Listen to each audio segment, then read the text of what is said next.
Selamat datang di video etika batuk dan bersin untuk mencegah penularan COVID-19.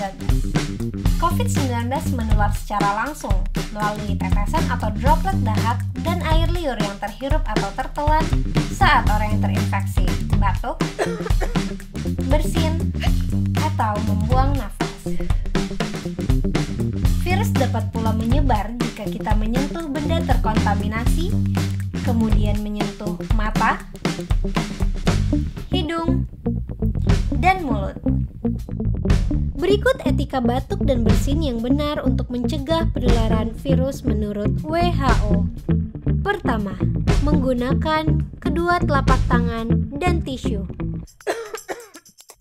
Kedua, dengan menggunakan lengan bagian dalam. Ketiga, dengan menggunakan masker.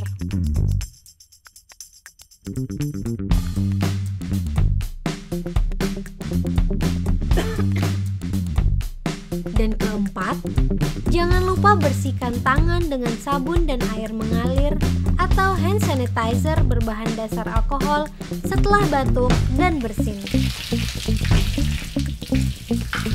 Penerapan etika batuk dan bersin yang benar merupakan satu langkah penting dalam menekan persebaran COVID-19. Terima kasih.